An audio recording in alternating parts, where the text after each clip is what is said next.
చట్టాన్ని ఇప్పటికీ చాలామంది ముస్లిం కమ్యూనిటీలు వ్యతిరేకిస్తున్నారు. దీని గురించి ప్రస్తుతం మనతో మాట్లాడడానికి మైనారిటీ జేఏసీ మెంబర్స్ మనతో ఉన్నారు. వాళ్ళతో మాట్లాడదాం. ఇప్పటికీ ఈ చట్టాన్ని దేనికి వ్యతిరేకిస్తున్నారు సార్? ఏదైతే వఫ్ చట్టం ఏదైతే ఉందో ఉమ్మీద్ చట్టంగా రూపొందించడం జరిగింది. అయితే ఈ చట్టం చేసేటప్పుడే చాలా దారుణాలు చేశారు. ఎందుకంటే చట్టాలు బీజేపీ ప్రభుత్వం ఏది తెచ్చినా కూడా అది సమాజానికి పనికి రావాలి. బీజేపీ ఏ రోజు కూడా ముస్లిం సమాజానికి ఎప్పుడూ వ్యతిరేకత భావంతోనే ఉంది. అదేవిధంగా అనైక్యత తీసుకురావటం, దేశంలో ముస్లింల పట్ల వ్యతిరేకత తీసుకురావటం, ముస్లింల పట్ల ప్రతి అంశంలో కూడా ఈరోజు దేశంలో జరుగుతున్నటువంటి ప్రతి వాళ్ళు గమనిస్తున్నారు.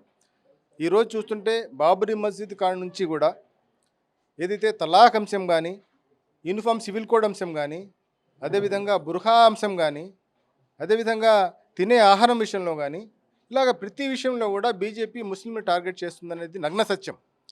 ఈ దేశమే కాదు ప్రపంచం మొత్తం చూస్తుంది. కాబట్టి ఈరోజు ముస్లింల కోసం మేము మంచి చేయడానికి ఒక చట్టం చేశాము అంటే దాన్ని నమ్మే పరిస్థితుల్లో ముస్లింలు లేరు. అదేవిధంగా వాళ్ళు మంచి చేస్తామంటే చేయించుకోవడానికి మేము సిద్ధంగా కూడా లేము. అంటే చట్టం మొత్తం వ్యతిరేకిస్తున్నారు, కొన్ని అంశాలు మాత్రమే వ్యతిరేకిస్తున్నారా మీరు? చట్టంలో దాదాపు 44 సవరణలు చేశారు. 44 సవరణలు కూడా చాలా దారుణమైనటువంటి సవరణలు.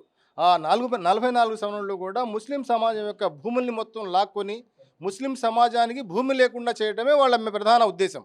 కాబట్టి దాన్ని వ్యతిరేకించాం కాబట్టి దాన్ని మేము సుప్రీంకోర్టులో ఛాలెంజ్ చేసాం. సుప్రీంకోర్టులో దానిపైన ఊరట లభించింది. అయితే మధ్యంతర ఉత్తర్వులు మాత్రమే వచ్చి తుది తీర్పు ఇంకా పెండింగ్లో ఉంది. వక్ఫ్ చట్టం ముస్లిమ్స్ మంచికే కదా అని ఎన్డీఏ అంటుంది కదా.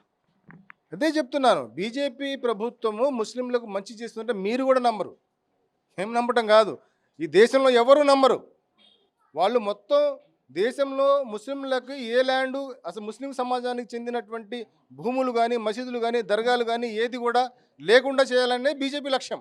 కాబట్టే ఈ చట్టం తీసుకొచ్చింది. ఎందుకంటే ఈరోజు బ్రిటిష్ వాళ్ళు 200 సంవత్సరాలు పరిపాలించిన, అదేవిధంగా 70 సంవత్సరాల నుంచి కూడా అందరూ కూడా ఈ ఆస్తులు ఏదైతే ఉందో అల్లా పేరుతో దానంగా చేసినటువంటి ఆస్తులు, అది కేవలం ఏంటంటే నిరుపేదల కోసం, అనాథల కోసం, వితంతుల కోసం వారి ఆదాయాన్ని ఖర్చు చేయాలి. అంతేగాని దేవుడికి ఇచ్చిన ఆస్తులు అంటే ఎవరో దాని మీద ఏదో చేసి కాదు. అది కేవలం ఏంటంటే పేదలకు సంబంధించినటువంటి ఆస్తులు కాబట్టి, అది భగవంతుడికి సంబంధించిన ఆస్తులు కాబట్టి దాని మీద ఎవరు చేయలేదు.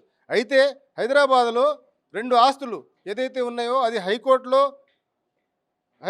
వక్ఫ్ బోర్డు గెలిచినా కూడా దాన్ని కాదని చెప్పి సుప్రీంకోర్టులో పేపర్లు తారుమారు చేసేసి దాన్ని చేజెక్కించుకున్నారు. దాదాపు 1600 ఎకరాలు తీసుకున్నారు. అలాగా ముస్లిం సంబంధించిన ఆస్తులన్నీ కూడా కొల్లగొట్టాలి, పెద్దవాళ్ళకి ఇవ్వాలి అనే ఒక ఏకైక లక్ష్యంతోనే ఈ చట్టం తీసుకొచ్చారు. కానీ ముస్లిం సమాజానికి మంచి చేయాలనే ఉద్దేశం వీళ్ళకి లేదు. ఈ చట్టం వెనకాల ఆర్ఎస్ఎస్ పాత్ర ఏమైనా ఉందనుకుంటున్నారు? ఆర్ఎస్ఎస్ పాత్ర ఇందులో ఎందుకంటే నైతికంగా మనం చెప్పలేము. ఎందుకంటే ఆర్ఎస్ఎస్ అనేది గవర్నమెంట్ కాదు. గవర్నమెంట్ ఏదైతే ఉందో బీజేపీ ఉంది. ఆ బీజేపీలో ఉన్నటువంటి వాళ్ళనే మనం చెప్పగలం. ఎందుకంటే ఈరోజు ఎన్డీఏ కూటమి అని చెప్పి ఏర్పడింది. ఇందులో ఏమో ఇక్కడ రాష్ట్రం నుంచి చంద్రబాబు నాయుడు గారు సపోర్ట్ చేశారు. ఆ బిల్లుకి కూడా చంద్రబాబు నాయుడు గారు సపోర్ట్ చేశారు. కాబట్టి మనం ఏకపక్షంగా ఆర్ఎస్ఎస్ని నిందించి ఉపయోగం లేదు. కాబట్టి మనం బీజేపీనే నిందిస్తున్నాం. వక్ఫ్ పోర్టల్ పనిచేయట్లేదు అంటున్నారు. చంద్రబాబు నాయుడు గారికి ఇన్ఫామ్ చేశారా దీని గురించి మీరు? చంద్రబాబు నాయుడు గారి దగ్గరగా ఉన్నటువంటి నాయకులందరికీ కూడా ఇన్ఫామ్ చేశాం. ముస్లిం సంబంధించిన నాయకులకు ఇన్ఫామ్ చేశాం. వాళ్ళు మేము చంద్రబాబు నాయుడు గారి దృష్టికి తీసుకొచ్చామని చెప్పారు. ఆ రోజు నవంబర్ 11న మైనార్టీ డే రోజు చంద్రబాబు నాయుడు గారు చాలా క్లియర్గా చెప్పారు, సభాముఖంగా చెప్పారు. ఏమని చెప్పారు? నేను ముస్లింలకు అండగా ఉంటాను, వక్ఫ్కు భూముల పరిరక్షణ చేస్తాను, కలెక్టర్లకు సూచనలు ఇస్తాము, ఏదైతే వక్ఫ్ పోర్టల్ పనిచేయట్లేదో దాని మీద కూడా మేము ఒక సమగ్రమైన విచారణ చేస్తామని చెప్పారు. కాబట్టి ఈరోజు చంద్రబాబు నాయుడు గారిని మేము కోరుతున్నాము, ఇది మీరు కేంద్ర ప్రభుత్వానికి వెంటనే లెటర్ ద్వారా ఒత్తిడి తీసుకురావాల్సిన అవసరం ఉంది. సమయం పొడిగించి ముస్లిం సమాజానికి చెందిన ఆస్తులన్నీ కాపాడాల్సిన అవసరం చంద్రబాబు నాయుడు గారిపై ఉంది. దీని వక్ఫ్ బోర్డ్ బిల్ పైన మీ మైనారిటీ ఎంపీ ఎమ్మెల్యేలు ఎందుకు వ్యతిరేకించట్లేదు చంద్రబాబు నాయుడు గారికి? వాళ్ళు మాట్లాడాల, పదవులకి మోహతులై పదవులు పోతాయన్న భయంతో ఈరోజు ముస్లిం సమాజానికి వంచన చేస్తున్నారు. వాళ్ళు ముస్లిం సమాజం చూసి మిమ్మల్ని మీకు పదవులు ఇచ్చారు. ఆ పదవుల్ని పెట్టుకొని వేలాడుకొని మీరేమో మాట్లాడకపోతే రేపు సమాజం ఇవన్నీ గుర్తుంచుకుంటుంది. ఎవరు ఏం చేస్తున్నారు అనేది కూడా సమాజంలో గుర్తుంటుంది. ఎప్పుడు కూడా వాళ్ళకి తగిన బుద్ధి చెప్తారు గ్యారంటీగా. మీరెందుకు ఎమ్మెల్యేల మీద ఒత్తిడి తీసుకురాలేకపోతున్నారు?